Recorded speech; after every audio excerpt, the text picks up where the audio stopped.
Hello hello hello hello. Very good morning.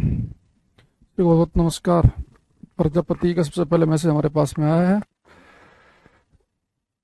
ये बच्चा कह रहा है इलेक्ट्रिक फिजिक्स भी करा दीजिएगा सर। सब कराएंगे भाई। इलेक्ट्रिक फिजिक्स का होता है इलेक्ट्रिसिटी पढ़ाना होगा ना। इलेक्ट्रिसिटी वाला पार्ट ये कह रहे होंगे ना। तो जो जो रह गया सब कराया जाएगा आपको। जो पहले दिन हमने सिलेबस बताया होगा, जब मेरी डेमो क्लास होती है उसमें बताता हूँ मैं कि भाई ये टॉपिक करेंगे। तो जो जो रह गए सब होंगे, उसमें क्यों टेंशन ले रहे हो आप। वो हमारा काम है टेंशन लेने का। आप बस आराम से पढ़ो, चिलोगे, ठीक है। और आप भी टेंशन लेंगे फिर हमारे मास्टर होने का फायदा क्या है ना। निर्मल, मनोज, सचिन, विपिन। हाँ, अभी जैसे फ्रिक्शन जब खत्म हो जाएगा ना, फिर हम उसके बाद में पढ़ेंगे। मैंने आपको शायद सैटेलाइट पढ़ा दिया ना। एक तो ना कई बैच में सेम टॉपिक चल रहा है, तो थोड़ा कंफ्यूजन हो जाता कई बार। तो अभी आपको एक सिंपल पेंडुलम पढ़ाना है और केपलर के नियम भी पढ़ाने हैं। फिर उसके बाद हम पढ़ेंगे यूनिट एंड डायमेंशन, और बीच में केपलर के नियम के साथ में रोटेशनल मोशन की भी कुछ बातें करेंगे, तब मैकेनिक्स जाके खत्म होगा ना। तो अभी बचा है ये। रामपाल जी गुड मॉर्निंग, क्या हाल चाल है। सतीश, राकेश, सब पहले का सारा क्लास करके आए हैं, बहुत बढ़िया। अच्छा, बाहर आवाज सुन रही, ढोल वोल बज रहे हैं बाहर ना हमारे यहाँ नीचे। ढोल वोल की आवाज आ रही हो। वैसे तो माइक वगैरह ये जो होते हैं ना, ये कैच करते नहीं आसपास के साउंड को। पर अब पता नहीं, आप तक तो शायद नहीं पहुंच रहा होगा, है ना। लेकिन मेरा दिमाग ध्यान है ना, बार बार वो जो स्टोर हो रहा है काफी। चलो, वैसे तो मैं 7th फ्लोर पे रहता हूँ तो कम ही दिक्कतें होती हैं ऐसी। चलो, अब लगभग सारे बच्चे लाइव आ चुके हैं ना, 2-3 मिनट हो गए हैं। पढ़ा दिए ना, ठीक है, सब पढ़ा देंगे। चलो अब यहाँ लिखेंगे। अब बेटा हम पढ़ेंगे टाइप्स ऑफ। अच्छा, एक मुझे पढ़ाना पहले, सॉरी। कल मैंने आपको क्लास में जाते समय एक लाइन बताई थी कि अगर कोई चीज इंक्लाइंड सरफेस पर रखी हो, नत समतल पे, है ना, जैसे कि,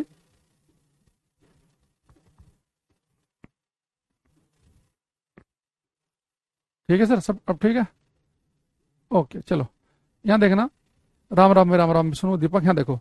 कल मैंने आपको लास्ट में जाते हुए एक बात बताई थी, उसी से हम आगे कंटिन्यू करेंगे। जैसे मैंने आपको बताया था कि कोई चीज अगर मान लो किसी सरफेस पर रखी हो, जैसे आप एंगल बढ़ाओगे तो एक एंगल ऐसा आएगा कि जिस पर वो चीज फिसलना शुरू कर देगी। तो वो एंगल जिस पर कोई ऑब्जेक्ट फिसलना शुरू कर दे, जस्ट स्लिप करना शुरू कर दे, उसे मैंने कल आपको बताया था, उसे हम कहते हैं एंगल ऑफ रिपोज, उसे हम कहते हैं विराम का कोण। तो विराम का कोण वह कोण था जिस पर कोई वस्तु जस्ट फिसलना शुरू कर देती है ना। ये हम पढ़ चुके हैं कल की क्लास में। मैं मान के चल रहा हूं कि सब बच्चे कल उपस्थित थे। आज हम पढ़ेंगे क्लास में एंगल ऑफ रिपोज। सॉरी, आज पढ़ेंगे हम एंगल ऑफ रिपोज, तो हम पढ़ चुके हैं। आज हम पढ़ेंगे एंगल ऑफ फ्रिक्शन, घर्षण कोण।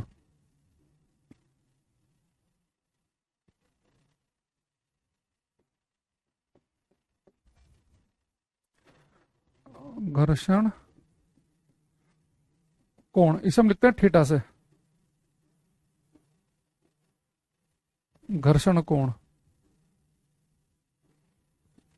ठीक।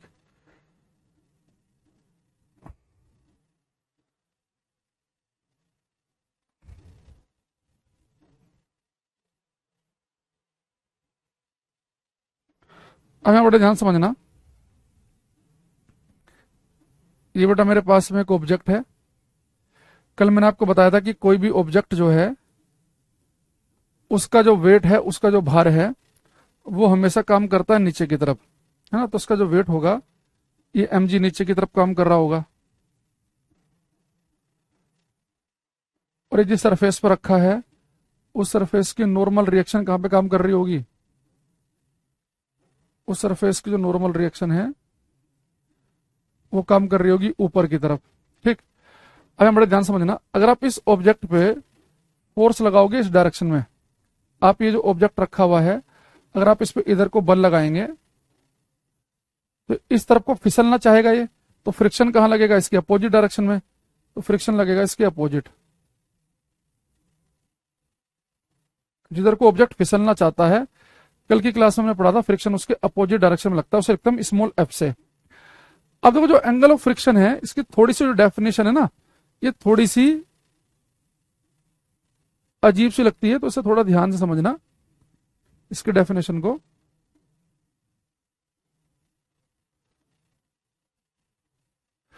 ये बेटा हमारे पास में ये सरफेस की नॉर्मल रिएक्शन है, लंबवत प्रतिक्रिया है।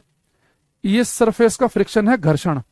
तो यानी कि इस ऑब्जेक्ट पर जिस पे आपने आगे की तरफ को धक्का मारा, जब ये आगे की तरफ फिसलना चाह रहा था तो फ्रिक्शन पीछे की तरफ को लगा। तो इस ऑब्जेक्ट पे अब यहाँ पे हमें दो फोर्स दिख रहे हैं। एक फोर्स तो नॉर्मल रिएक्शन ऊपर की तरफ लग रहा है और एक फ्रिक्शनल फोर्स। अगर मैं इन दोनों फोर्स का एक रिजल्टेंट लूं, इनका अगर मैं परिणामी लूं रिजल्टेंट, तो कहीं इन दोनों के बीच में आएगा। तो इस रिजल्टेंट को जो है मैं लिख देता हूं टी से। इन दोनों का जो रिजल्टेंट आएगा उसे लिख रहा हूं मैं टी से। अब बड़े ध्यान समझना, फ्रिक्शनल फोर्स घर्षण बल और जो नॉर्मल रिएक्शन है, इनका जो रिजल्टेंट आता है, इनका जो परिणामी आता है, ये रिजल्टेंट इस नॉर्मल रिएक्शन के साथ में जो एंगल बनाएगा, इस एंगल को हम बोलते हैं एंगल ऑफ फ्रिक्शन। इसे हम कहते हैं घर्षण कोण। ये हमारा घर्षण कोण कहलाता है। तो घर्षण कोण की डेफिनेशन क्या होती है कि the angle made by resultant of, किसका resultant? Resultant of frictional force and normal reaction with the normal reaction. यानी आप ये समझो कि थीटा किसके बीच में एंगल दिख रहा है आपको? नॉर्मल रिएक्शन और टी के बीच में। यानी थीटा जो है, घर्षण कोण जो है, ये किसके बीच का एंगल है? एक तो ये लंबवत प्रतिक्रिया के बीच का एंगल है और एक किसके बीच का एंगल है? परिणामी के बीच का। किसका परिणामी है, किसका रिजल्टेंट है? ये रिजल्टेंट है फ्रिक्शनल फोर्स और नॉर्मल रिएक्शन का। तो घर्षण बल और नॉर्मल रिएक्शन का जो भी रिजल्टेंट आएगा, ये रिजल्टेंट नॉर्मल रिएक्शन के साथ में जो एंगल बनाएगा वो घर्षण कोण कहलाएगा। अभी मैं लिखूंगा इसे, दोबारा समझेंगे। मैंने कहा कि भाई फ्रिक्शनल फोर्स है, घर्षण बल है, ये नॉर्मल रिएक्शन है, तो इन दोनों का एक रिजल्टेंट आया, उसे लिख रहा हूं मैं टी से।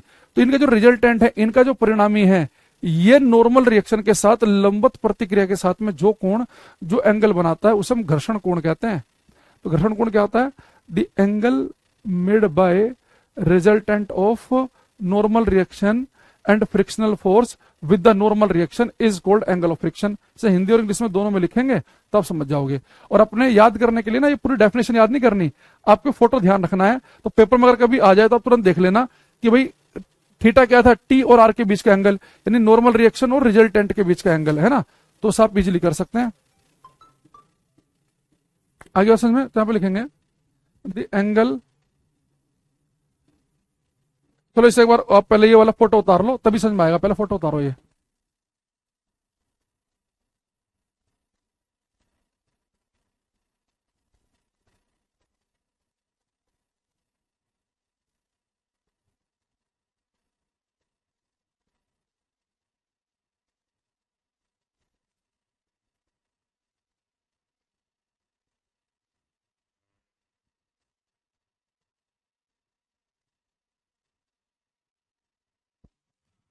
बना लिए? लिखेंगे the angle, the angle, the angle made bye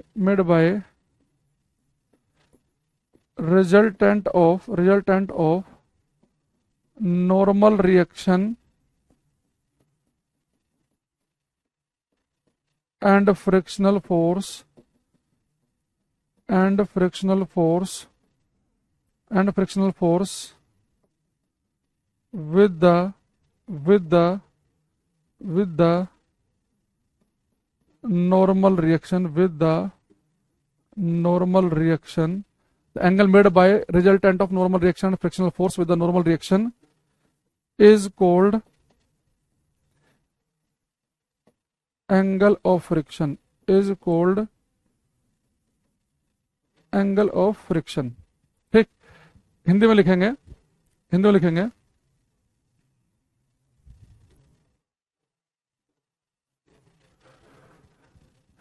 लंबवत प्रतिक्रिया, लंबवत प्रतिक्रिया और घर्षण बल के, और घर्षण बल के परिणामी के द्वारा, लंबवत प्रतिक्रिया और घर्षण बल के परिणामी के द्वारा लंबवत प्रतिक्रिया के साथ, लंबवत प्रतिक्रिया के साथ बनाया गया कोण, बनाया गया कोण घर्षण कोण कहलाता है? आई होप कि थोड़ा सा आपको समझ में आया होगा। ये हमने क्या बोला आपसे कि घर्षण बल और लंबवत प्रतिक्रिया का जो परिणामी बनेगा, उस परिणामी के द्वारा नॉर्मल रिएक्शन के साथ बनाया गया कोण घर्षण कोण कहलाता है। हालांकि इसकी डेफिनेशन उतनी इंपॉर्टेंट नहीं है जितनी हमने कल एंगल ऑफ रिपोज की पढ़ी थी, वो इंपॉर्टेंट थी कि वो एंगल जिसमें कुछ फिसलना शुरू कर दे वो विराम का कोण कहलाता है। अच्छा, ये बेटा हमारे पास जो थीटा है, सेम बिल्कुल जैसा फॉर्मूला हमने कल पढ़ा, सेम ऐसे फॉर्मूला यहां पर भी आएगा। ये जो थीटा की वैल्यू कैसे निकाल सकते हैं हम? म्यू इक्वल टू होता है टेन थीटा। यानी कि अगर आपको घर्षण कोण पता हो तो आप म्यू निकाल सकते हैं। यानी मजा आ गया, सेम फॉर्मूला है। अगर पेपर में आपको एंगल ऑफ रिपोज दे रखा हो, विराम का कोण, तो अभी हमने कल क्या फॉर्मूला पढ़ा था? Mu equal to tan alpha. अगर आपको घर्षण कोण दे रखा हो थीटा, तो भी हमारे पास फॉर्मूला क्या? Mu equal to tan theta. तो यहां से हम क्या कह सकते हैं? यहां से हम ये समझ सकते हैं कि थीटा और अल्फा की वैल्यू बराबर होती है। यानी अगर आपको विराम का कोण पता है तो घर्षण कोण पता है, या घर्षण कोण पता है तो विराम का कोण पता है, ये दोनों कोण बराबर होते हैं। अब देखो इसका हम कैसे फायदा उठाएंगे, इस चीज का हम इस क्वेश्चन में उठाएंगे। मैंने आपके लिए पहले से रख दिया, ये क्वेश्चन करो। वेक्टर, प्रजापति, मनोज, अंकिता, करना है क्वेश्चन। इसने कहा a block is placed on an inclined plane of inclination 30 degree, the block is about to slip, what is angle of friction. एक ब्लॉक को 30 डिग्री झुकाव वाले झुके हुए तल पर रखा गया है, ब्लॉक खिसकने वाला है, इसका घर्षण कोण क्या है? वो एंगल जिसपे कोई ऑब्जेक्ट जस्ट फिसलने वाला हो, अबाउट टू स्लिप, है ना। प्रिया कह रही है यूजली मैंने आपकी सारी क्लास लाइव नहीं ली, बट आज आपसे ये कहना था कि आप एक बेहतरीन आदमी, मेहनत टीचर हैं। थैंक यू सो मच, आपकी वजह से मेरा प्री क्लियर हो गया है। उम्मीद है कि मेंस में निकल जाएगा आप कैसे टीचर। कुछ लिखा है बच्चे ने, प्रिया ने, लंबा चौड़ा सा कमेंट। हम इतना कहेंगे थैंक यू, वो सब आपकी मेहनत है। हम तो भाई सबको ही पढ़ाते हैं ना, सभी पास हो जाएं तो हमें लगे कि हम बढ़िया मास्टर हैं। सब तो पास नहीं होते, तो जो मेहनत करता वही होता है। यहाँ देखो, इसने कहा कि एक ब्लॉक जो है वो रखा गया है इंक्लाइंड प्लेन पर, और इसका इंक्लाइनेशन एंगल कितना है? 30 डिग्री। और ये जो बेटा ब्लॉक रखा हुआ है जस्ट अबाउट टू स्लिप है, ये जस्ट फिसलने वाला है। तो जिस एंगल पर कोई चीज जस्ट फिसलने वाली हो तो उसे हम क्या बोलते हैं? Angle of repose. यानी कि अल्फा की वैल्यू 30 डिग्री दे दी इन्होंने, भाई एंगल ऑफ रिपोज दे दिया। विराम का कोण ये हमने कल पढ़ा था, कल की क्लास में। तो एंगल ऑफ रिपोज है ये, विराम का कोण। लेकिन उसने हमारे से विराम का कोण नहीं पूछा, उसने पूछा हमारे से एंगल ऑफ फ्रिक्शन, यानी थीटा की वैल्यू पूछी है। और आप सभी को पता ही है कि थीटा और अल्फा तो बराबर ही होते हैं। अगर अल्फा की वैल्यू 30 डिग्री है तो थीटा की वैल्यू भी कितनी होगी? 30 डिग्री। तो यानी हमारे पास इसका आंसर क्या आएगा? B option. ठीक है। तो कई बार वो ऐसे आपसे एंगल ऑफ फ्रिक्शन ऐसे पूछ सकता है, वरना इसकी जो ऊट पटांग टाइप से की जो डेफिनेशन है ये जनरली नहीं पूछता हमारे से। वो कह रहा है कि भाई जिस एंगल पे कुछ फिसलने लगे, तो चाहता था उसी क्वेश्चन में डायरेक्ट पूछता है कि एंगल ऑफ रिपोज बताओ। तो देखना चाह रहा था कि आपको डेफिनेशन पता है कि नहीं पता, 30 डिग्री बता दो। और उसने एंगल ऑफ रिपोज ना पूछ के एंगल ऑफ फ्रिक्शन पूछ लिया, वो भी तो उसके बराबर ही है, क्योंकि mu equal to tan alpha और म्यू इक्वल टू होता है टेन थीटा। तो दोनों में फॉर्मूले सेम ही है, तो थीटा और अल्फा की वैल्यू क्या रहती है? सेम। कल क्लास नहीं ली, जिस बच्चे ने कल क्लास नहीं ली उससे बिल्कुल पता नहीं चलेगा हम क्या बता रहे हैं क्लास में, है ना। तो एक बार कल की क्लास जरूर ले लो भाई, क्योंकि टॉपिक सिमिलर चल रहा है। अब लिखेंगे हम टाइप्स ऑफ फ्रिक्शन। घर्षण के प्रकार।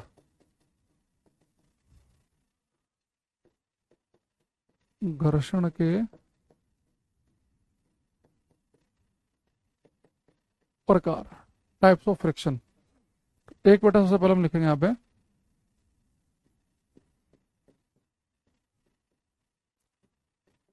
स्टैटिक फ्रिक्शन, इसे हम कहते हैं स्थैतिक घर्षण।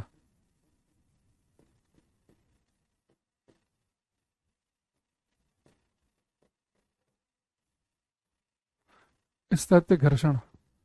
सेकंड लिखेंगे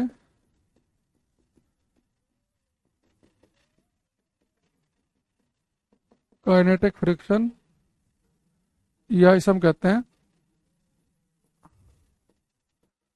डायनामिक फ्रिक्शन या स्लाइडिंग फ्रिक्शन।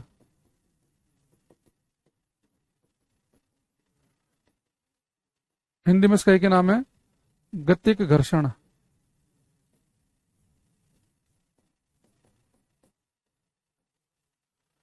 थर्ड लिखेंगे रोलिंग फ्रिक्शन,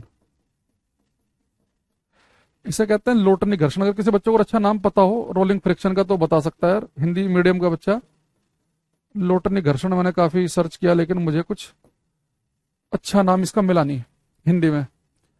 तो हमारे पास में काइनेटिक और डायनामिक और रोलिंग, तो तीन फ्रिक्शन की बात हम करेंगे क्लास में। अच्छा, ये तो आप समझ रहे होंगे रोलिंग फ्रिक्शन तब काम करेगा जब कोई वस्तु रोल करे। जब कोई वस्तु बेटा रोल करेगी, आप खुद सोचो, ये सरफेस है, वस्तु जब रोल करती है तो यहाँ पे जो एरिया आपस में टच होगा वो बहुत कम दिख रहा है हमें, बाहर से कम दिख रहा है। ये तो वर्चुअल एरिया है, जो एक्चुअल में एरिया टच होगा वो और भी ज्यादा कम होगा। मैंने आपको बताया था कि जब दो चीजें आपस में मिलती हैं तो जितना एरिया हमें कॉन्टैक्ट में दिखता है वास्तव में उससे भी कम एरिया कॉन्टैक्ट में रहता है। तो जब कोई चीज रोल करती है तो उस समय जो हमें बाहर से एरिया दिख रहा है वही बहुत कम टच में है। तो जो वास्तव में जब हम माइक्रोस्कोपिक लेवल पर देखेंगे तो और कम एरिया टच में दिखेगा। बताया था ना आपको क्लास में कि जैसे मान लो कि भाई टेबल है, इसके ऊपर आपने एक बुक रखी तो आपको लग रहा होगा कि इतना एरिया कॉन्टैक्ट में है, जबकि ऐसा नहीं होता। अगर हम माइक्रोस्कोप से देखेंगे तो ये टेबल हमें थोड़ी सी ऐसे उबड़ खाबड़ दिखेगी और इसके ऊपर जो ब्लॉक रखा है वो भी थोड़ा उबड़ खाबड़ सा होगा। तो यानी कि हमें दिख तो रहा इतना एरिया कॉन्टैक्ट में, पर वास्तव में तो केवल इतना ही एरिया कॉन्टैक्ट में है। तो जब कोई चीज रोल करती है तो रोलिंग फ्रिक्शन काम करता है और इसकी वैल्यू होती है सबसे कम, क्योंकि बहुत ही कम एरिया जो होगा जब हम माइक्रोस्कोपिक लेवल पर भी देखेंगे तो टच में रहेगा। तो ऐसा आप समझ सकते हैं। तो जो रोलिंग फ्रिक्शन है इसकी वैल्यू तो होती है मिनिमम। तो सबसे कम जो घर्षण काम करता है रोलिंग फ्रिक्शन काम करता है। इसलिए अगर मुझे कभी कोई चीज एक से दूसरी जगह लेकर जानी हो तो मैं ऐसा नहीं चाहूंगा कि उसे जमीन पर रखें और खिसका खिसका के आगे लेके जाएं। नहीं, हम क्या करेंगे, उसे कुछ ऐसे जैसे मान लो कि ठेले पर रेड़े पर रख देंगे जिसमें कि टायर हो, जो टायर रोल करते हुए आगे जाएं, तो उसके ऊपर रख देंगे तो उस सामान को हम इजिली लेके जा सकते हैं। या आपने देखा कूलर का जो स्टैंड होता है ना उसमें नीचे पहिए लगे होते हैं, रोल करते हैं, हल्का सा हाथ मारो तो कूलर का पूरा स्टैंड एक तरफ को हो जाएगा, फिर हाथ मारो इधर को हो जाएगा। तो रोलिंग फ्रिक्शन जो है सबसे कम काम करता है। इसलिए हम जनरली एक से दूसरी जगह जब भी हमें ट्रैवल करना है तो हम कार से जा रहे हैं, ट्रेन से जा रहे हैं, क्योंकि उन सब में क्या है कि जो पहिए लगे हुए हैं वो रोल कर रहे हैं ना, तो हमारे लिए ज्यादा बढ़िया रहेगा। लेकिन हमारे लिए समझने का जो है कॉन्सेप्ट जो है जिससे पेपर हमारे से क्वेश्चन पूछता है वो जनरली है स्टैटिक फ्रिक्शन। अब हमें स्टैटिक और काइनेटिक फ्रिक्शन को थोड़ा ढंग से समझना है। इसके लिए मुझे पहले तुम्हें कहानी से बतानी पड़ेगी और फिर उस चीज को मैं ग्राफ से बताऊंगा, फिर जाके हम पूरे कॉन्सेप्ट को समझ पाएंगे और फिर जो मैंने क्वेश्चन रखे हुए हैं आपके लिए वो क्वेश्चन भी आप कर पाएंगे। ठीक है, तो ये हमारे पास में है एक्स एक्सिस, ये है वाई एक्सिस। ठीक, अब देखना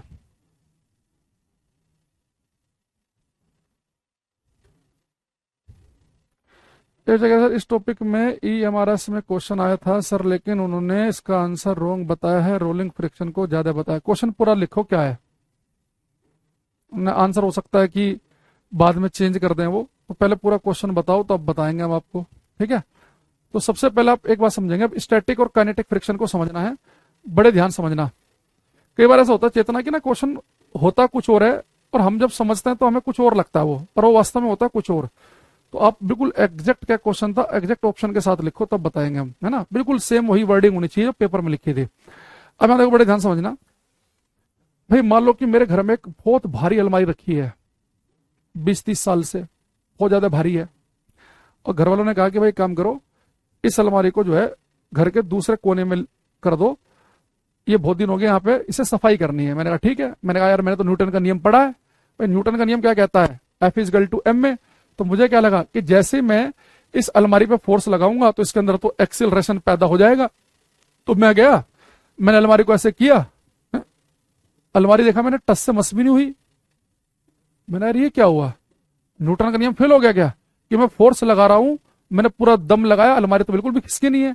जबकि न्यूटन साहब कह रहे हैं कि फोर्स बल लगाने से तो त्वरण पैदा होता है।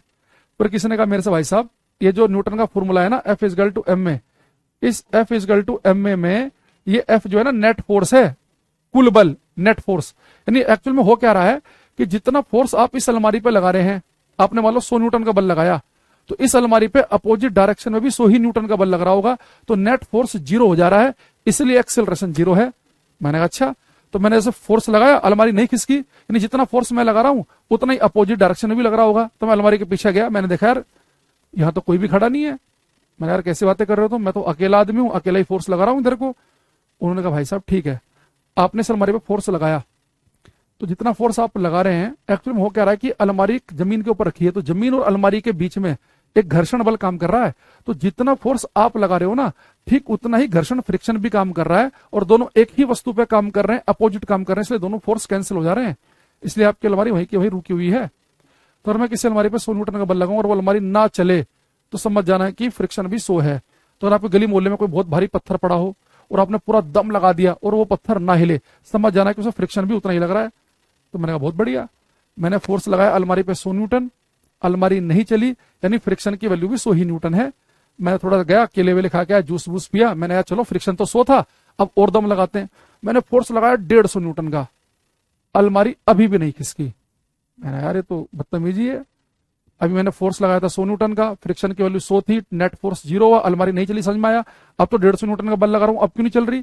अब तो नेट 50 बचना चाहिए। तो इसका मतलब क्या होगा, अलमारी अभी भी नहीं चली, तो यानी कि जैसे ही मैंने फोर्स बढ़ाया तो साथ में फ्रिक्शन की वैल्यू भी बढ़ गई है। तो अगर कोई वस्तु रखी हुई हो और आप उसके ऊपर लगातार फोर्स लगा रहे हैं और वो वस्तु ना चले, समझ जाना कि जैसे जैसे फोर्स बढ़ रहा है वैसे वैसे फ्रिक्शन भी अपनी वैल्यू को बढ़ाता है। मैं 2 बच्चों को और लेके आ गया, हम तीनों ने पूरा दम लगाया, अलमारी अभी भी नहीं खिसकी। हम तीनों ने मिलकर लगाया 400 न्यूटन का बल, अगर अलमारी अभी भी नहीं खिसकी, समझ जानो फ्रिक्शन अब 400 हो चुका है। मैं 5-4 को और बुला के लेके आया, हम सबने मिलकर लगाया 1000 न्यूटन का बल, अलमारी नहीं चली, यानी कि फ्रिक्शन भी 1000 न्यूटन हो चुका है। यानी जैसे जैसे हम फोर्स बढ़ाते हैं वैसे वैसे फ्रिक्शन की वैल्यू भी बढ़ती है। लेकिन फ्रिक्शन भाई अपनी वैल्यू को एक लिमिट तक ही तो बढ़ा सकता है। ये थोड़ा ना कि पूरे मोहल्ले के लोग आ जाए अलमारी तब भी ना खिसके, ऐसा तो होगा नहीं। यानी जैसे जैसे फोर्स बढ़ा फ्रिक्शन बढ़ा, फोर्स बढ़ा फ्रिक्शन बढ़ा, फोर्स बढ़ा फ्रिक्शन बढ़ा, फोर्स बढ़ा फ्रिक्शन, लेकिन एक लिमिट के बाद फ्रिक्शन अपनी वैल्यू बढ़ाना बंद कर देगा, और अब जैसे ही उससे आप ज्यादा फोर्स लगाओगे अब अलमारी खिसक जाएगी। तो अगर हम यहाँ पे ये बात को समझें कि जैसे जैसे हम फोर्स की वैल्यू बढ़ा रहे हैं वैसे वैसे फ्रिक्शन की वैल्यू बढ़ रही है, पर फ्रिक्शन एक लिमिट तक बढ़ेगा, उस लिमिट के बाद बढ़ना बंद हो जाएगा। उस लिमिट को हम कहते हैं लिमिटिंग फ्रिक्शन, उसे हम कहते हैं सीमांत घर्षण। तो सीमांत घर्षण वो सीमा है जिस सीमा के बाद घर्षण नहीं बढ़ता, उसके बाद फिर वस्तु चलना शुरू कर देगी, और जब वस्तु चल रही होगी फिसलने लगेगी, उस समय जो फ्रिक्शन काम कर रहा होगा, उस समय उसके ऊपर जो फ्रिक्शन काम कर रहा होगा वो कर रहा होगा काइनेटिक फ्रिक्शन, उसे हम कहेंगे गति घर्षण। जब वस्तु गति में होगी तो काइनेटिक फ्रिक्शन, और जब तक वस्तु रुकी होती है तो उसके ऊपर जो फ्रिक्शन काम करता है उसे हम कहते हैं स्टैटिक फ्रिक्शन। यानी कि जो स्टैटिक फ्रिक्शन है ये तब तक काम करता है जब तक वस्तु रुकी हुई हो, और ये सेल्फ एडजस्टिंग है, ये अपनी वैल्यू को सेल्फ एडजस्ट कर रहा है। Force 100 friction 100, force 150 friction 150, force 300 friction 300, force 400 friction 400, force 500 friction 500। अब मान लो कि 500 ज्यादा अपनी वैल्यू को नहीं बढ़ा सकता, इस यानी लिमिटिंग फ्रिक्शन हो गया 500। अब आपने 600 न्यूटन का फोर्स लगा दिया, 500 पर नहीं पहुंच पाएगा, तो नेट फोर्स बचेगा 100 का, वस्तु आपकी चलने लग जाएगी। यानी कि हमने क्या देखा कि जैसे जैसे हम फोर्स की वैल्यू बढ़ाएंगे, बल का मान बढ़ाएंगे, तो फ्रिक्शन की वैल्यू पे क्या फर्क पड़ेगा उसका हम ग्राफ बना रहे हैं। तो हम क्या देख रहे हैं कि फोर्स बढ़ते बढ़ते फ्रिक्शन की वैल्यू भी बढ़ती है। तो अगर फोर्स बढ़ेगा तो फ्रिक्शन का मान भी बढ़ेगा, फोर्स बढ़ा फ्रिक्शन बढ़ा, फोर्स बढ़ा फ्रिक्शन बढ़ा, ठीक है। तो एक लिमिट के बाद में फ्रिक्शन बढ़ना बंद हो गया, तो जिसके बाद फ्रिक्शन बढ़ना बंद हो जाएगा उसे हम कहेंगे लिमिटिंग फ्रिक्शन। लिमिटिंग फ्रिक्शन घर्षण बल।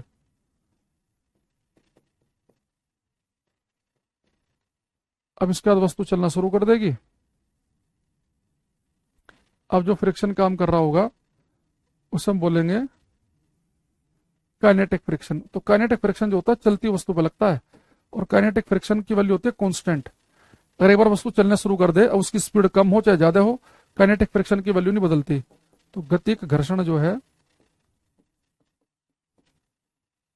इसकी वैल्यू होती है कांस्टेंट, नियत, ठीक।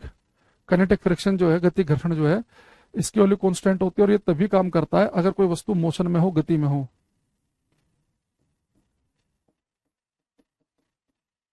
अगर कोई वस्तु गति में तभी काम करेगा ये। अच्छा, फोर्स बढ़ रहा है फ्रिक्शन बढ़ रहा है, तो ये होता है हमारे पास स्टैटिक फ्रिक्शन। स्टैटिक फ्रिक्शन, स्थैतिक घर्षण, और हम बोलते हैं सेल्फ एडजस्टिंग, इट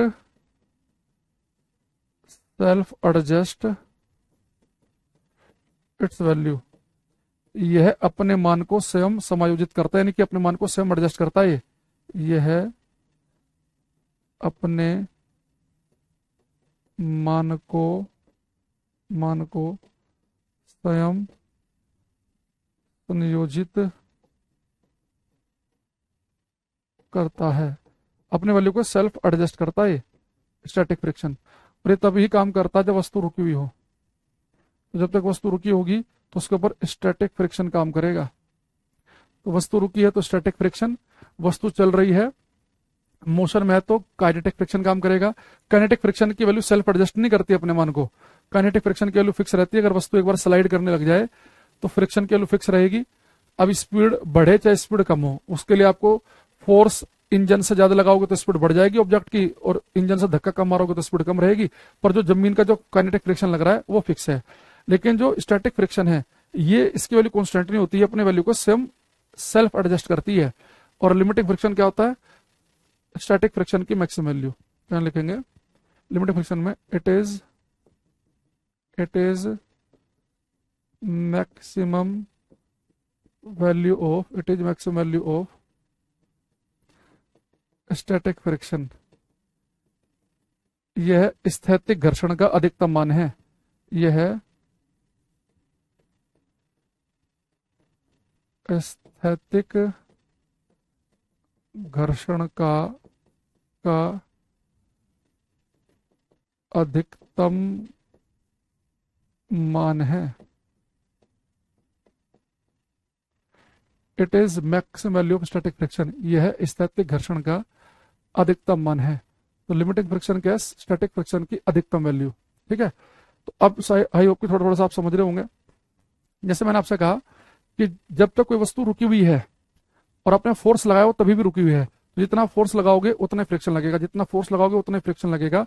ये स्टैटिक फ्रिक्शन होता है जो अपनी वैल्यू को साथ साथ फोर्स के साथ साथ बढ़ा रहा होता है।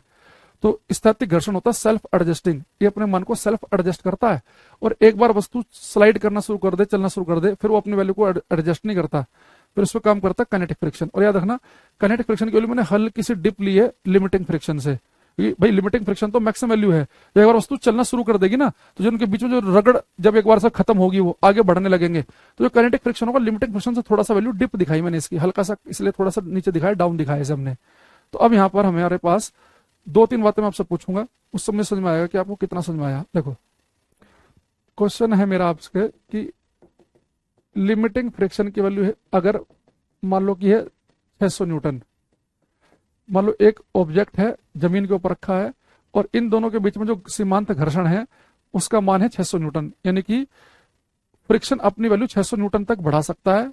सीमांत घर्षण होता है स्थैतिक घर्षण का अधिकतम मान। तो 600 न्यूटन अगर सीमांत घर्षण है किसी केस में, तो क्वेश्चन ये है कि अगर मैं इस वस्तु के ऊपर फोर्स लगा रहा हूं, जब मैं इसके ऊपर फोर्स लगाऊंगा 150 न्यूटन का, फिर मैं फोर्स लगा रहा हूं इसके ऊपर 190 न्यूटन का, फिर मैं फोर्स लगा रहा हूं 320 न्यूटन का, फिर मैं फोर्स लगा रहा हूं 490 न्यूटन, फिर मैं फोर्स लगा रहा हूं इसके ऊपर 595 न्यूटन, फिर मैं फोर्स लगा रहा हूं इसके ऊपर 630 न्यूटन। तो आपको बताना है कि जब मैंने फोर्स लगाया 150 न्यूटन का, तो इस समय फ्रिक्शन की वैल्यू क्या होगी, इस समय फ्रिक्शन की वैल्यू क्या होगी। एक ही कमेंट में आप कोमा लगा के लिखेंगे। क्वेश्चन समझ पा रहे हो? यदि ये वस्तु जो सरफेस पर रखी है इन दोनों के बीच में अगर लिमिटिंग फ्रिक्शन की वैल्यू, सीमांत घर्षण की वैल्यू 600 न्यूटन है, तो आपको बताना है कि जब इस वस्तु पर 150 न्यूटन का बल लगेगा तो फ्रिक्शन कितना होगा, 190 का लगेगा तो फ्रिक्शन कितना होगा, 320 पे कितना होगा, 490 पे कितना, 595 पे कितना, और 630 पे कितना। ये बताओ। ये करेंगे सब ट्राई।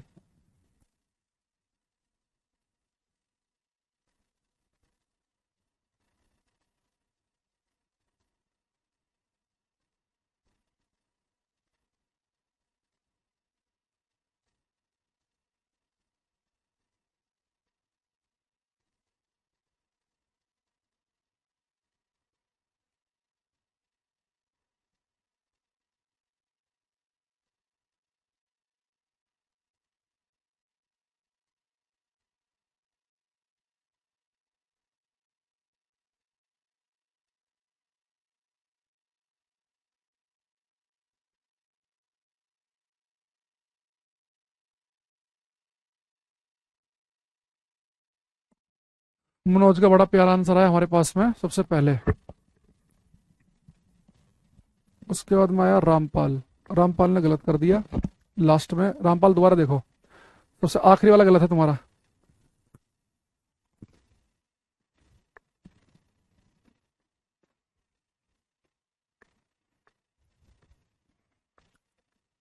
अगर आप यहाँ पे सभी ध्यान दें तो अभी आपको हमने क्या बताया कि लिमिटिंग फ्रिक्शन का मतलब यह है कि जहां तक फ्रिक्शन अपनी वैल्यू बढ़ा सकता है।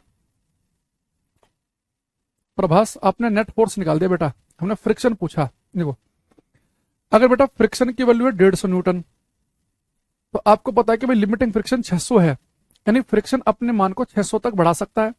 अगर फोर्स 150 न्यूटन का है तो फ्रिक्शन की वैल्यू भी 150 न्यूटन हो जाएगी, यानी कि वस्तु नहीं चलेगी। फ्रिक्शन पहले केस में 150 है, जीरो नहीं है। फोर्स लगा 190 का, तो फ्रिक्शन तो अपनी वैल्यू 600 तक बढ़ा सकता है, तो फ्रिक्शन भी कितना हो जाएगा 190। फोर्स 320, तो फ्रिक्शन भी 320। फोर्स 490, तो फ्रिक्शन भी 490। फोर्स 595, तो फ्रिक्शन भी 595। लेकिन फोर्स 630, तो फ्रिक्शन 630 नहीं हो सकता, क्योंकि ये तो अपनी वैल्यू को मैक्सिमम 600 तक ही बढ़ा सकता है। तो अब फ्रिक्शन केवल रह जाएगा 600। भाई मैंने आपको ये तो बताया कि जैसे जैसे फोर्स बढ़ेगा वैसे वैसे फ्रिक्शन बढ़ेगा, पर यह काम अनंत काल तक नहीं होगा, इनफाइनाइट समय तक, कि फोर्स बढ़ रहा फ्रिक्शन बढ़ रहा, फोर्स बढ़ रहा फ्रिक्शन बढ़ रहा, फोर्स बढ़ रहा, जो फोर्स वही फ्रिक्शन, जो फोर्स वही फ्रिक्शन। ये काम एक लिमिट तक हो सकता है, वो लिमिट हमने आपको बता दी, 600 तक होगा ये काम। ये तो 600 तक तो मामला बिल्कुल सही चल रहा है कि 150, 190, 190, 320, 320, 490, 490, 595 में। लेकिन जैसे फोर्स हुआ 630, अब फ्रिक्शन 600 रह गया, नहीं अब नेट फोर्स आ गया 30, यानी इस वाले केस में आपका ऑब्जेक्ट चल जाएगा। तो जो बच्चा 0 0 लिख रहा था वो एक्चुअल में नेट फोर्स निकाल दिया उसने। अगर मैं यहाँ पे आपसे कहता कि पहले वाले केस में नेट फोर्स कितना होगा 0, यानी कि ऑब्जेक्ट हमारा नहीं चलेगा। दूसरे वाले केस में नेट फोर्स कितना 0, जितना फोर्स उतना ही फ्रिक्शन, नेट फोर्स 0, ऑब्जेक्ट नहीं चलेगा। तीसरे केस में नेट फोर्स कितना 0। चौथे केस में नेट फोर्स कितना 0। पांचवें केस में नेट फोर्स कितना 0।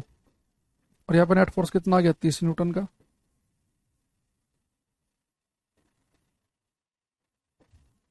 ये हमारा करेक्ट आंसर है। तो यहाँ पे ऑब्जेक्ट चल जाएगा। तो नेट फोर्स पूछा है कि मैंने फ्रिक्शन पूछा, वो आपको समझना पड़ेगा, है ना। तो जो प्रजापति लास्ट वाले में बता रहा 30, बेटा फ्रिक्शन यहाँ 30 है, 30 नहीं है 600 है, वो तो नेट फोर्स आएगा 30। बाकी तूने सही लिखे, हालांकि तो सही समझ गया कि जितना फोर्स वही फ्रिक्शन, जितना फोर्स वही फ्रिक्शन, जितना फोर्स वही फ्रिक्शन, जितना फोर्स वही फ्रिक्शन, जितना फोर्स वही फ्रिक्शन। लेकिन जैसे फोर्स हुआ 630, तो फ्रिक्शन मैक्सिमम 600 तक जा सकता है, तो फ्रिक्शन की वैल्यू लास्ट केस में 600 है, नेट फोर्स है 30। यहाँ पे एक दो हल करके से क्वेश्चन देख लो।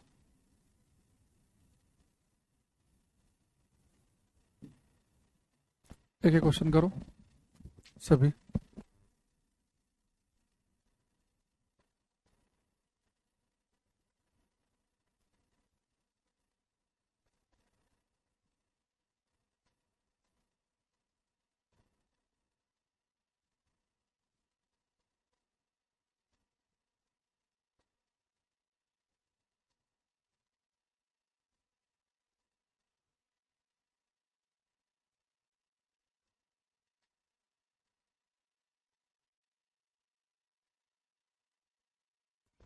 कुछ आंसर मेरे पास हमारे आप समझ गए कि जो द फ्रिक्शन सेल्फ एडजस्टिंग, कौन सा घर्षण स्वयं समायोजित, समायोजित या संयोजित, समायोजित ज्यादा अच्छा शब्द है ना।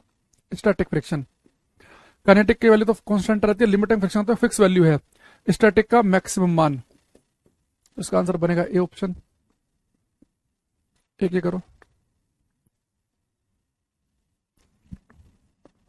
ये करना।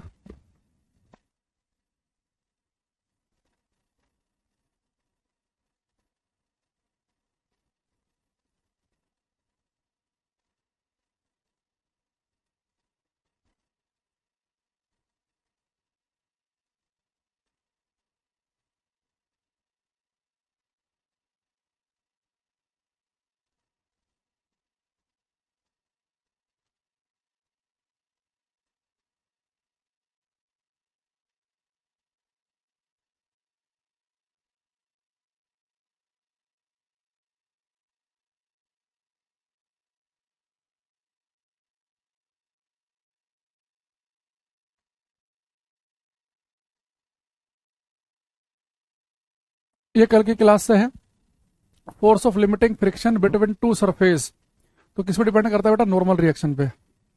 तो फ्रिक्शन जो है वो डिपेंड करता है नॉर्मल रिएक्शन पे, ठीक है। नॉर्मल रिएक्शन कितनी लगेगी वो इंपॉर्टेंट है। एरिया ऑफ सरफेस नहीं बेटा, एरिया जो हमें दिखता है ना बाहर से, उस एरिया में तो फ्रिक्शन डिपेंड करता ही नहीं है। हाँ, जो अंदर जो कितना छोटे छोटे से पॉइंट कॉन्टेक्ट में है, एक्चुअल कितना है, जो बाहर से हमें दिख रहा है ना, वर्चुअल एरिया कितना कॉन्टेक्ट में, उसमें फ्रिक्शन डिपेंड करता ही नहीं है। आपको ये लग सकता है कि पूरा पूरा एक ब्लॉक जिसका एरिया 5 मीटर स्क्वायर है वो जमीन पर रखा है, तो पूरा एरिया भले ही 5 मीटर स्क्वायर हो, तो हो सकता है कि कॉन्टेक्ट में केवल कितना हो, मात्र 1 मीटर स्क्वायर ही हो। जबकि एक दूसरा ऑब्जेक्ट है जिसका एरिया 1.5 मीटर स्क्वायर का है, उसमें हो सकता है कि कॉन्टेक्ट में 1.25 मीटर स्क्वायर हो, तो वहां फ्रिक्शन ज्यादा हो जाएगा। तो बाहर से जो आपको एरिया दिख रहा है ना, वो एरिया इंपॉर्टेंट नहीं है, तो एरिया पर टिक मत लगाना फ्रिक्शन में।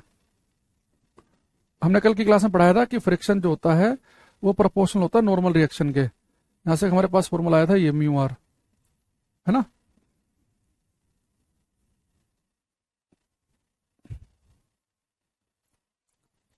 अब हम आगे बढ़ेंगे क्लास में, आज हम पढ़ेंगे Kepler's laws of planetary motion.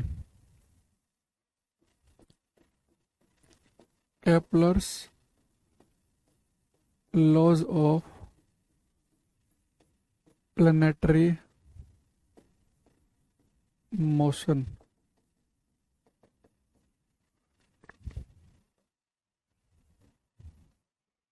ग्रहों की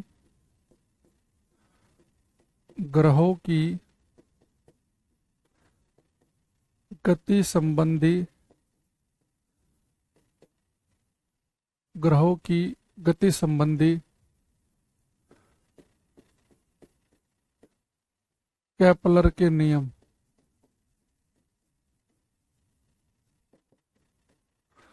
ग्रहों की गति संबंधी केपलर के नियम, ठीक है। Kepler's laws of planetary motion, ग्रहों की गति संबंधी केपलर के नियम, ठीक है। तो फर्स्ट लिखेंगे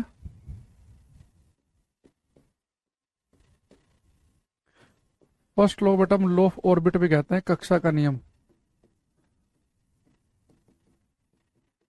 law of orbit,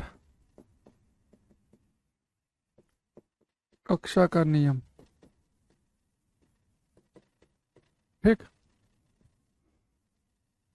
law of orbit, देखो केपलर साहब ने हमें कोई भी जो ग्रह जो है, ग्रह समझ रहे हो ना, जो मैंने सैटेलाइट आपको पढ़ाया था उसे बताया था मैंने आपको कि जो प्लेनेट होता है, ग्रह, ये किसी स्टार के, किसी तारे के चक्कर काटते हैं। जैसे अगर हम अपने सोलर सिस्टम की, अपने सौर मंडल की बात करें, तो हमारे सौर मंडल में तारा क्या है? सूर्य। सूर्य के चारों तरफ कुछ आकाशीय पिंड चक्कर काट रहे हैं, तो ये हमारे क्या कहलाते हैं? प्लेनेट, ग्रह कहलाते हैं। अब ये ग्रह जब सूर्य के चक्कर काट रहे हैं, तो चक्कर काटते समय क्या क्या काम कर रहे हैं वो केपलर साहब ने बताया। तो उन्होंने सबसे पहले नियम में हमारे से बताया कि कोई भी ग्रह जब सूर्य के चक्कर काटता है, तो चक्कर काटते समय वो इलिप्टिकल, दीर्घवृत्ताकार कक्षा में चक्कर काटता है। यानी कि समझो,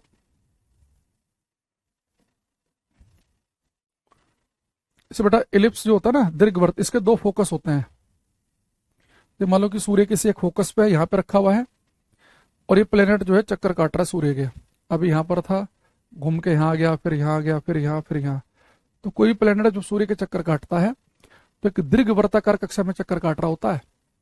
हालांकि यहाँ पे हमने मान रखा है कि भाई सूर्य स्थिर है और सभी ग्रह उसके चक्कर काट रहे हैं। हालांकि मामला इतना आसान नहीं होता। अगर बिल्कुल बहुत डिटेल में जाएं तो हमें पता चलेगा कि हमारी जो, जिस गैलेक्सी में हम रहते हैं उसे हम कहते हैं मिल्की वे गैलेक्सी, मिल्की वे आकाशगंगा। तो इस मिल्की वे गैलेक्सी के सेंटर में एक बहुत बड़ा ब्लैक होल है। ब्लैक होल होता है कि बहुत ज्यादा ग्रेविटी हो। तो अब इस मिल्की वे गैलेक्सी के चारों तरफ बहुत सारे सूर्य चक्कर काट रहे हैं, बहुत सारे, बिलियंस में। उनमें से हमारा भी एक सूरज है। यानी कि एक हम गैलेक्सी में रह रहे हैं, इस गैलेक्सी के सेंटर में एक क्या है? Black hole. इस ब्लैक होल के चारों तरफ अरबों खरबों सूर्य चक्कर काट रहे हैं। सोचो, हर सूर्य का एक सौरमंडल होगा, बहुत सारे प्लेनेट होंगे, उन प्लेनेट के फिर सैटेलाइट उपग्रह भी होंगे। यानी कि एक मिल्की वे गैलेक्सी, उसमें अरबों, बिलियंस, बिलियंस के मतलब अरबों खरबों सूर्य, उन अरबों खरबों सूर्य के भी फिर अरबों खरबों प्लैनेट्स हो जाएंगे, उन प्लैनेट्स में से किसी एक पर हम रह रहे हैं, धरती पर। उस धरती में भी एक जगह कोई देश है भारत, उसमें भी कोई एक शहर है, वहां पे हम रह रहे हैं। तो हमारी औकात ये है। और ये तो मैंने एक गैलेक्सी की बात की। हमारे यूनिवर्स में से अरबों खरबों गैलेक्सी हैं। तो सोच रहे हो, एक गैलेक्सी में अरबों खरबों सूर्य, उन अरबों खरबों सूर्य के अरबों खरबों प्लैनेट्स, उन अरबों खरबों प्लैनेट्स के अरबों खरबों सैटेलाइट होंगे। तो ये तो एक गैलेक्सी का, और ऐसी ऐसी अरबों खरबों गैलेक्सी हैं, और एक यूनिवर्स बना। और ऐसे ऐसे अरबों खरबों पैरेलल यूनिवर्स हैं जहां पर फिजिक्स के अलग नियम काम करते होंगे। यानी कि हम अपनी औकात पर अगर हम आए, तो ये अगर इस पूरे बोर्ड को हम ब्रह्मांड समझ लें, तो हमारी औकात क्या है? ये पॉइंट दिख रहा ना, ये इतनी औकात तो हमारी पूरी गैलेक्सी की है। ये भी शायद मैंने बड़ा सा बना दिया, और हम पूरे इस बोर्ड को मान लें कि ब्रह्मांड है, यूनिवर्स। तो ये जो छोटा सा डॉट अगर आपको यहाँ दिख रहा हो, कहीं दिख भी रहा है कि नहीं दिख रहा, ये छोटा सा डॉट, ये इतनी बड़ी, इतनी औकात हमारी पूरी गैलेक्सी की। और उस गैलेक्सी में मैंने कहा कि अरबों खरबों सूर्य, उन अरबों खरबों सूर्य के भी अरबों खरबों प्लैनेट, उनमें से भी सोचो कि अर्थ की औकात कितनी होगी। और हमारे तो है ही नहीं। तो खैर से हटाओ वापस, ठीक है। अब यहाँ आओ। अब इन्होंने कहा, अब देखो अब क्या होता है कि जो ये हमारी मिल्की वे गैलेक्सी है, इसके सेंटर में मैंने कहा कि एक ब्लैक होल है। तो सारे के सारे जो सूर्य है, तो हमारा सूर्य भी मिल्की वे गैलेक्सी के ब्लैक होल के चक्कर काट रहा है, ये भी चक्कर काट रहा है। और इसके चारों तरफ सारे प्लेनेट भी चक्कर काट रहे हैं, यानी कि सूर्य के साथ साथ सारे के सारे चक्कर काट रहे होते हैं ये। तो बड़ा एक टिपिकल सा माहौल बनता है इसमें। एक बार मैंने एक छोटी सी वीडियो शेयर की थी मेरे टेलीग्राम चैनल पे, कि सारे प्लेनेट सूर्य के साथ में जो चक्कर काट रहे होते हैं, उसका एक्चुअल पाथ होता कैसा है। तो उसका मैं डाला था एक बार, बहुत दिन हो गए टेलीग्राम पे। खैर अभी आ जाओ। अभी हम जो हमें केपलर साहब ने बताया, हम उसके साथ चलेंगे। इन्होंने कहा कि जितने भी ग्रह हैं सूर्य के चारों तरफ चक्कर काट रहे हैं, वो सबके सब चक्कर काटते हैं इलेप्टिकल मार्ग में, एक दीर्घवृत्ताकार कक्षा में चक्कर काटते हैं। और सूर्य क्या होता है, इस दीर्घवृत्त के इस इलिप्स के किसी एक सेंटर पे होता है। तो ये बस पहले नियम में बताया उन्होंने। तो एक बार तो पूरा स्टेटमेंट आ गया पेपर में कि सभी ग्रह सूर्य के चारों तरफ दीर्घवृत्ताकार इलेप्टिकल मार्ग में चक्कर काटते हैं, और सूर्य इस दीर्घवृत्त के किसी एक फोकस पर रहता है। ये किस नियम की स्टेटमेंट है? ऑप्शन थे केपलर के नियम की है, कि न्यूटन के नियम की है। अलग अलग 4 साइंटिस्टों के नाम लिख दिया, या ऐसा बोल दिया कि केपलर का तीसरा नियम है, कि दूसरा है, न्यूटन का दूसरा नियम है, कि पहला है। ऐसे कुछ ऑप्शन बनाए, तो बोलना था कि केपलर का फर्स्ट लॉ है ये। तो लिखेंगे यहाँ पे हम, फर्स्ट लॉ में क्या बोला केपलर ने हमें, कि all planets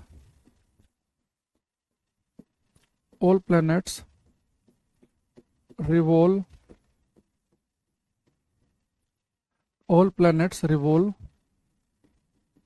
around the sun, all planets revolve around the sun in an elliptical orbit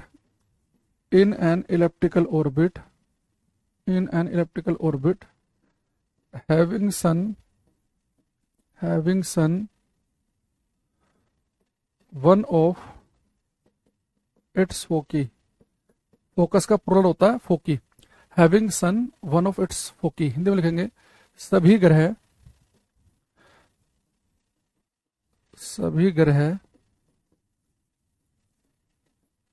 सूर्य के चारों तरफ, सभी ग्रह सूर्य के चारों तरफ दीर्घवृत्ताकार, सभी ग्रह सूर्य के चारों तरफ दीर्घवृत्ताकार कक्षा में चक्कर लगाते हैं। सभी ग्रह सूर्य के चारों तरफ दीर्घवृत्ताकार कक्षा में चक्कर लगाते हैं, और सूर्य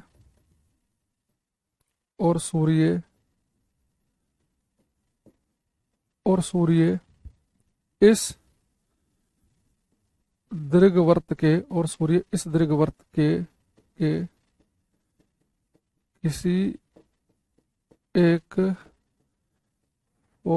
किसी एक फोकस पर होता है।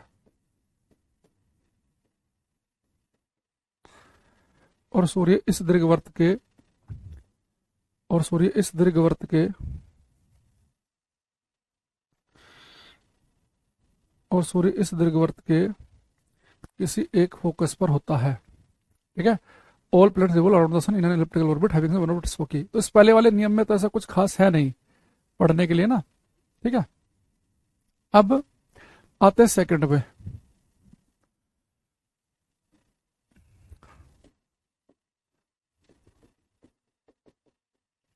सेकंड लॉ, जिसे हम कहते हैं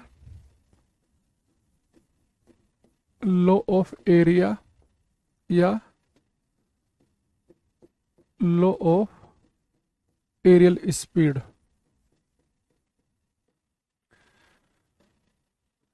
क्षेत्रफल का नियम या क्षेत्रीय चाल का नियम, क्षेत्रफल का नियम या क्षेत्रीय चाल का नियम, क्षेत्रीय चाल का नियम।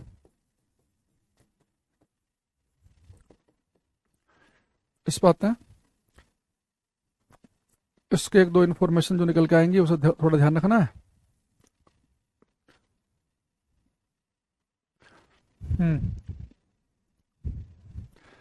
सर क्या सन मिल्की वे का, अच्छा मिल्की वे के सेंटर में जो ब्लैक होल है उसका चक्कर लगाता है सूर्य, बताया तो। हमारा सूर्य नहीं, उस मिल्की वे गैलेक्सी में जितने भी सूर्य हैं वो सब चक्कर काटते हैं, ठीक। अच्छा यहाँ आ जाओ,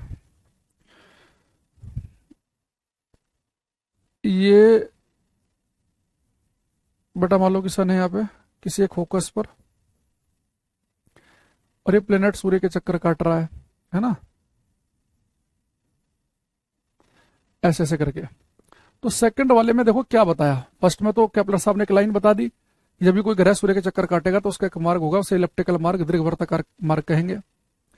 अब सेकंड में उन्होंने क्या बोला हमारे से कि किसी प्लेनेट को, जैसे मैं यहाँ पर लिख देता हूं आपके लिए थोड़ा सुविधा हो जाएगी आपको,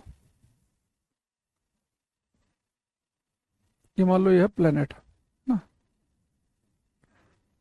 ग्रह जो चक्कर लगा रहा है सूर्य के। तो उन्होंने कहा कि प्लेनेट को जो सूर्य से लाइन मिला रही है, ग्रह को जो सूर्य से लाइन मिला रही है, ये लाइन इक्वल टाइम में इक्वल एरिया स्वैप करती है, समान समय में समान क्षेत्रफल तय करती है। इसका मतलब पता क्या है, जैसे मान लो आप ऐसे इमेजिनरी एक लाइन सोचो कि मान लो कि ग्रह जो है सूर्य के चक्कर काट रहा है, तो यहां मान लो ये ग्रह को सूर्य से जो लाइन मिला रही है ये लाइन, तो ये लाइन क्या करती है, समान समय में समान क्षेत्रफल तय करने का मतलब ये है कि मान लो अभी ग्रह यहां पर था, अब कुछ देर के बाद यहां पहुंच गया, तो ग्रह को जो सूर्य से लाइन मिला रही है ये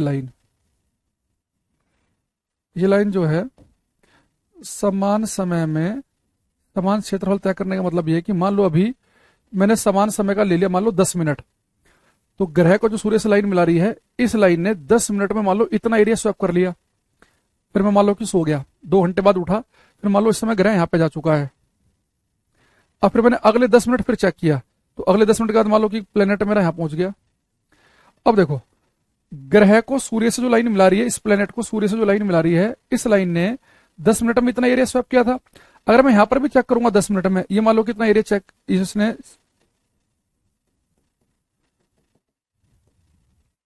जो प्लेनेट और सूर्य को लाइन मिला रहा बेटा, इसने 10 मिनट में, अगले 10 मिनट में इतना एरिया स्वैप किया। जब हमने इन दोनों एरिया को चेक किया तो दोनों एरिया सेम आएंगे।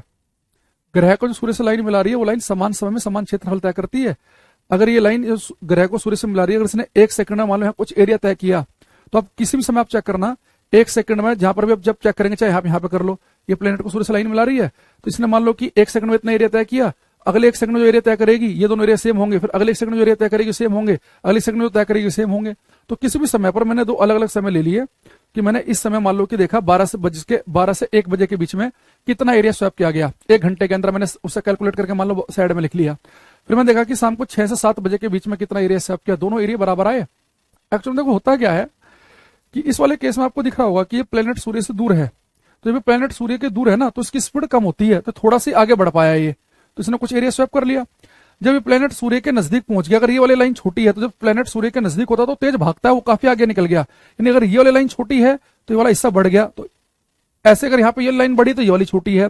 तो एक्चुअल में जब फाइनली हम कैलकुलेट करते हैं तो दोनों एरिया बराबर आते हैं। इस समय क्या पता चल रहा है कि ग्रह को जो सूर्य से लाइन मिला रही है, अगर वो समान समय में समान क्षेत्रफल तय कर रही है, इक्वल टाइम में इक्वल एरिया तय कर रही है, यानी ग्रह की जो क्षेत्रीय चाल है उसकी जो एरियल स्पीड है वो कांस्टेंट होगी। भाई लीनियर स्पीड में क्या होता है, अगर आप समान समय में समान दूरी तय करेंगे, इक्वल टाइम में इक्वल डिस्टेंस ट्रेवल करेंगे, तो आपकी लीनियर स्पीड कांस्टेंट। आप सेम टाइम में सेम एरिया स्वैप करेंगे तो आपकी एरियल स्पीड कांस्टेंट। और एरियल स्पीड कांस्टेंट क्यों हो पा रही है कि अगर ये वाला हिस्सा लंबा है तो मैंने कहा कि ये वाला छोटा है, अगर ये छोटा है तो ये बड़ा, यानी कि जब प्लेनेट दूर होता है तो धीरे घूमते हैं, और जब नजदीक आते हैं सूर्य के तो तेज भागने लगते हैं। ये आया भी था पेपर में, ये सीपीओ में आया था क्वेश्चन कि केपलर का कौन सा नियम हमें बताता है कि जब प्लेनेट सूर्य से दूर होते हैं तो धीरे चलते हैं और नजदीक होते हैं तो फास्ट चलते हैं। तो ये बात हमें किससे पता चल रही है? केपलर के सेकंड नियम से पता चल रही है। ये सारी बातें अभी हम लिखेंगे, हम यहाँ पे लिखेंगे the line joining, the line joining planet to sun, planet to sun, the line joining planet to sun, the line joining planet to sun sweeps out equal area in equal time, that is aerial speed of planet, that is aerial speed of planet remains constant. The line joining planet to sun sweeps out equal area in equal time, that is aerial speed of planet remains constant. Hindi लिखेंगे ग्रह को सूर्य से मिलाने वाली रेखा, ग्रह को सूर्य से मिलाने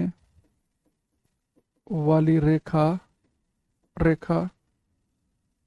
समान समय में ग्रह को सूर्य से मिलाने वाली रेखा समान समय में समान क्षेत्रफल तय करती है, समान समय में समान क्षेत्रफल तय करती है। अर्थात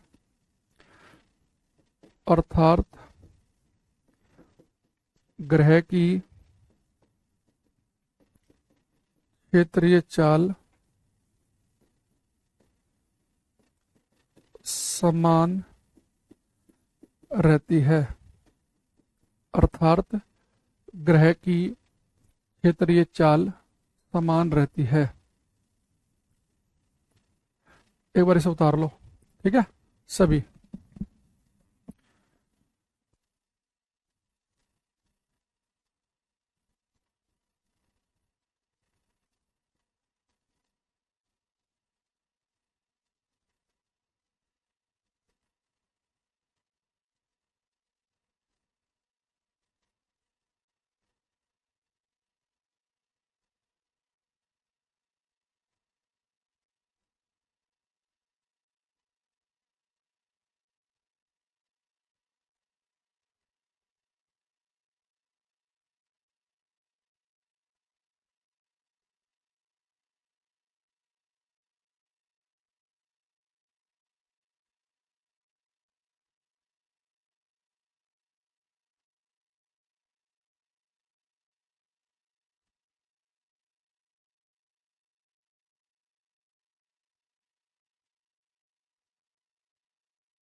हो गया डन, चलो।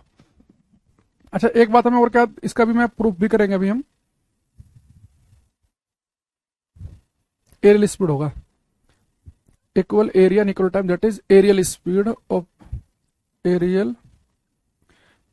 Planet remains constant. अभी इसे हम प्रूफ भी कर लेंगे कि एरियल स्पीड कांस्टेंट रहती है ना। उससे पहले आप एक लाइन और लिख लेंगे कि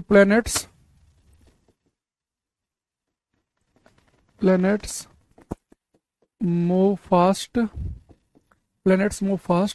when they are close to sun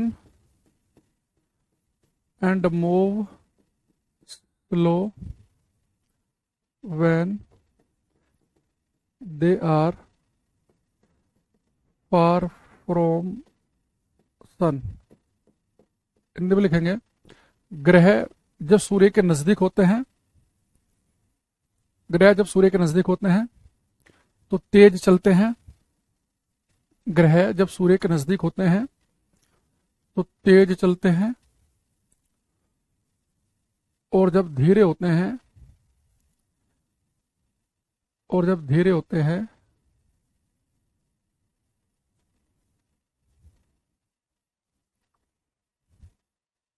और जब धीरे होते हैं, और जब दूर होते हैं तो धीरे चलते हैं। ग्रह जब सूर्य के नजदीक होते हैं तो तेज चलते हैं, और ग्रह जब सूर्य से दूर होते हैं तो धीरे चलते हैं, और ग्रह जब सूर्य से दूर होते हैं तो धीरे चलते हैं। Planets move fast when they are close to sun and move slow when they are far from sun. ये आपको ध्यान रखना है, ठीक। इसके अगर हम प्रूफ देख लेते हैं, यहाँ देखो,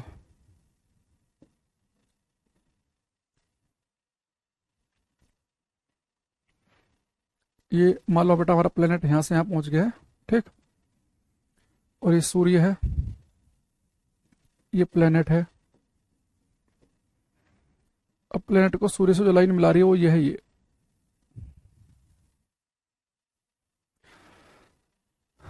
अब प्लेनेट यहां से यहां तक गया। अब प्लेनेट जो है वो गया यहां से यहां तक। तो प्लेनेट घूमते घूमते यहां से यहां पहुंच गया, तो इसने कितना एरिया स्वैप किया? ये एरिया, ये एरिया। तो मुझे ये एरिया निकालना है। जब एरिया स्वैप कर रहा है तो इसकी जो एरियल स्पीड है वो कांस्टेंट रहेगी, हमें प्रूफ करना है ना। तो एक काम करते हैं हम,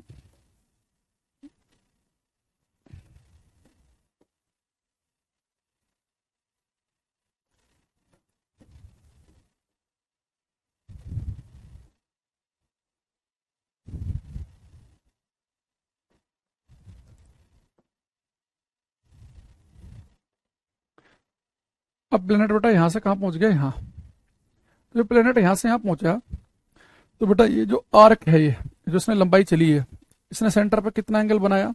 तो मान लो कि ये जो एंगल है वो है डी थीटा।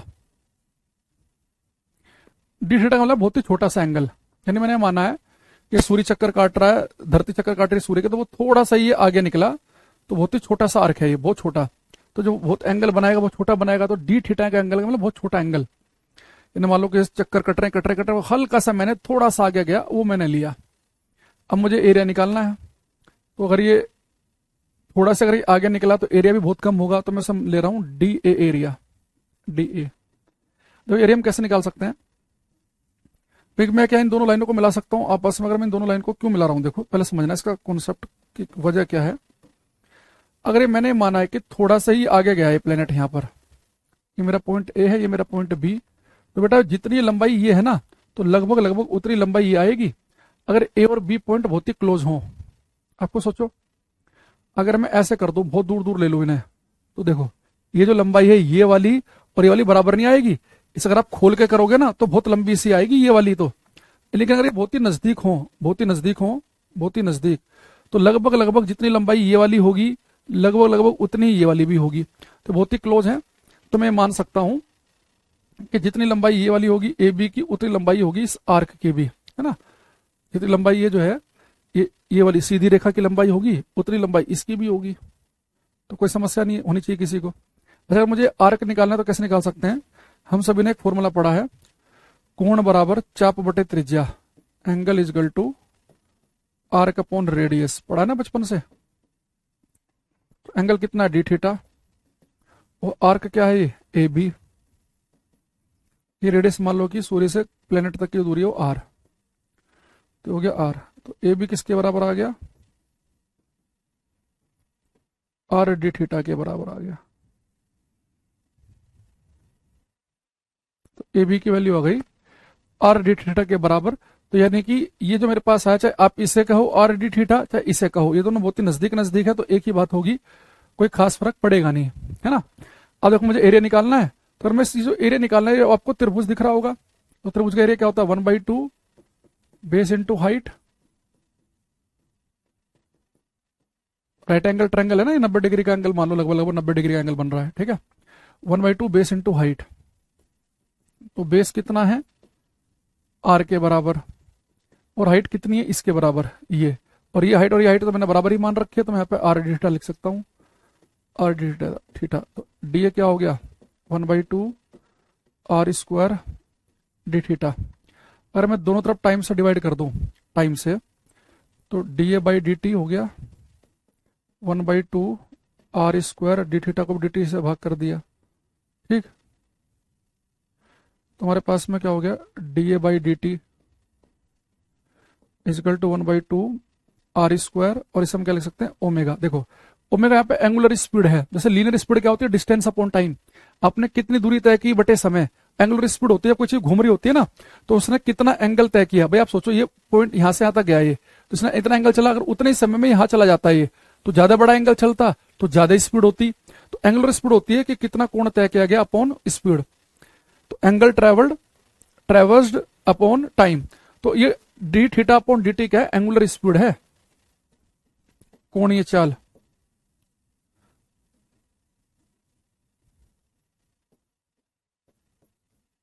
एंगुलर स्पीड कोणीय चाल।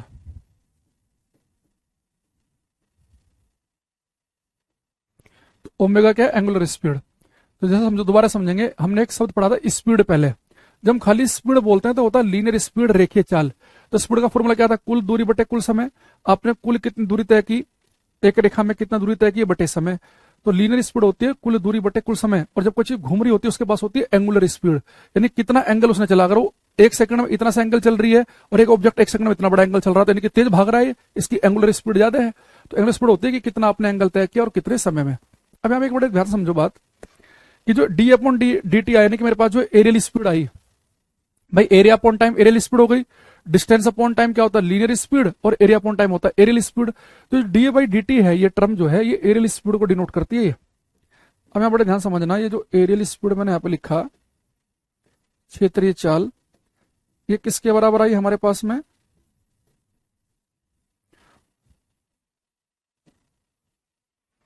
1/2 r² ओमेगा। तो ये जो हाफ है तो न्यूमेरिकल वैल्यू है, तो कांस्टेंट है। अब मुझे एक चीज बताओ, यहाँ पे बचा अब r² ओमेगा, तो यहाँ पे खुद देखो कि जब ये r की वैल्यू ज्यादा होगी, यानी कि जो ऑब्जेक्ट होता है, मैंने कहा था कि वो धीरे चलता है, जब ये दूर है प्लेनेट तो ये धीरे चलेगा, तो केवल एक सेकंड में इतना ही आगे जा पाया। और जब ये नजदीक है तो तेज भाग रहा है, यानी कि हो क्या रहा है कि जब r की वैल्यू ज्यादा है तो ओमेगा कम है, जब r की वैल्यू कम है तो ओमेगा ज्यादा, जब r ज्यादा तो ओमेगा कम। यानी ये बढ़ रहा है तो ये घट रहा है, ये घट रहा है तो बढ़ रहा है। ये जब प्लेनेट दूर है तो धीरे चल रहा है, और जब प्लेनेट नजदीक है तो तेज भाग रहा है। यानी ये बढ़ेगा तो ये घटेगा, ये घटेगा तो ये बढ़ेगा, यानी कि ओवरऑल वैल्यू क्या रहेगी, कांस्टेंट। यानी जो एरियल स्पीड है प्लेनेट की वो कांस्टेंट बनी रहती है, कांस्टेंट।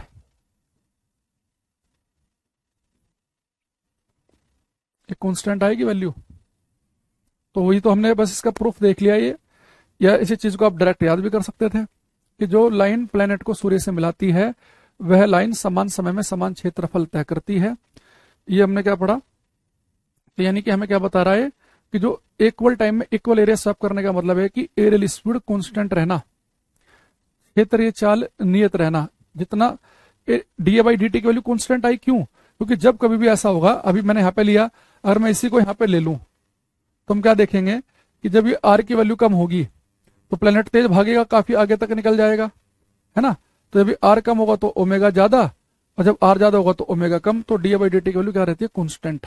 इसलिए हम यहाँ पे कह रहे थे। ठीक, तो हमारे पास हुआ सेकंड लॉ का हमने देख लिया। ठीक है, इसी सेकंड लॉ में एक चीज आप लिखेंगे, इसे हम कल क्लास में इसे भी प्रूफ करेंगे।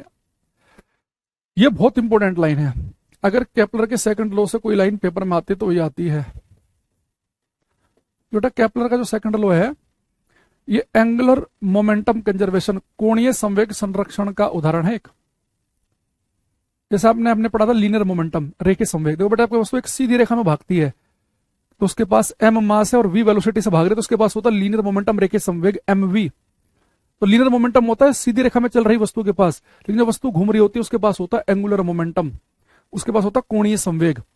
तो ये मोमेंटम कंजर्वेशन कैसे रहता है, इसमें मोमेंटम कंजर्वेशन, एंगुलर मोमेंटम क्या है, ये सारी बातें हम कल करेंगे डिस्कस। पहले भी आप यहाँ पे लिख लेंगे, क्या लिखेंगे, Kepler second law, Kepler second law